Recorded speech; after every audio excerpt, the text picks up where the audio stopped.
गुरुजी के एक शिष्य हैं जिनका एक्सपीरियंस मैं बताने जा रहा हूँ, खुद वो किरदार निभा के। आई होप आपको अच्छा लगे। जब मैंने गुरुजी के पास आना शुरू किया था तब मैं बहुत यंग था।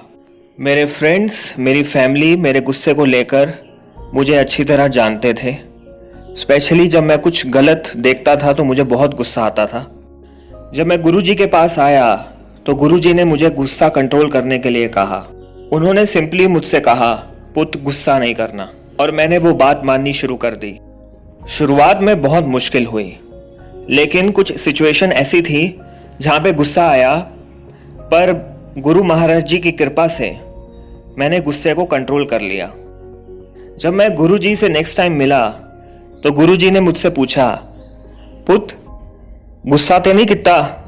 इसका मतलब है हिंदी में, तूने गुस्सा तो नहीं किया?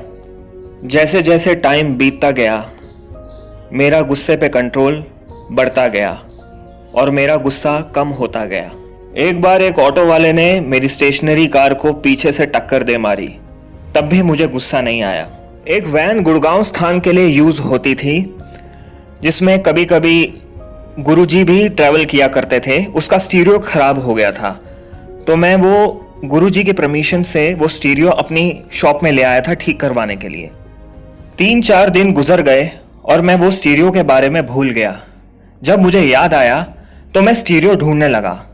मैंने दुकान के बाकी सब लड़कों से भी पूछा कि स्टीरियो कहाँ है, लेकिन किसी को भी कुछ भी मालूम नहीं था।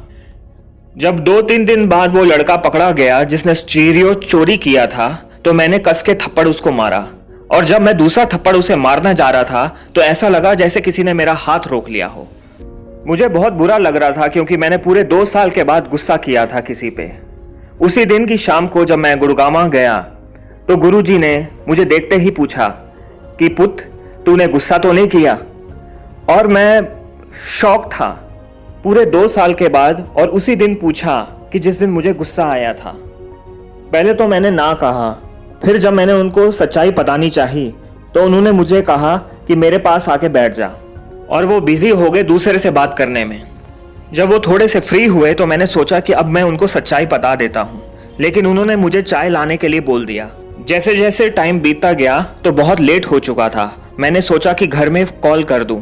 उस वक्त मोबाइल फोन्स नहीं होते थे। जैसे ही मैं फोन करने के लिए उठा तो गुरुजी ने दोबारा से मुझे बैठने के लिए कह दिया, और मैंने उनका कहने को माना। मैंने सोचा कि 12:30 बजे तक सारे लोग चले जाते हैं, तब मैं उनको सारी सच्चाई बता दूंगा, लेकिन ऐसा नहीं हुआ। रात के 1 बज चुके थे। तब उन्होंने मुझसे पूछा कि बेटा चाय पिएगा? मैंने कहा हाँ। जब रात के 2 बजे सब लोग एक एक करके जाने लगे तब मैंने भी गुरुजी से परमिशन मांगी जाने के लिए, लेकिन तब उन्होंने मुझसे पूछा कि बेटा चाय पिएगा? रात के 2:30 बज चुके थे।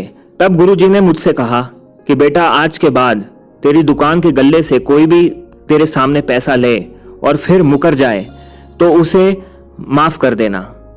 फिर मैंने उनको आज सुबह के इंसिडेंट के बारे में बताने की कोशिश करी, लेकिन उन्होंने मुझे चुप रहने के लिए कहा। थोड़े दिनों बाद जब मैं गुरुजी से गुरुजी के ऑफिस मिलने गया तो उन्होंने मुझे देखते ही कहा कि बेटा अगर तुम दूसरों की छोटी सी गलती माफ करोगे तो मैं ऊपर वाले से तुम्हारी बड़ी से बड़ी गलती माफ करवाऊंगा। उनसे हर मुलाकात में मुझे कुछ ना कुछ सीखने को मिलता था। जय गुरुदेव। ओम नमः शिवोम। ओम नमो गुरुदेव।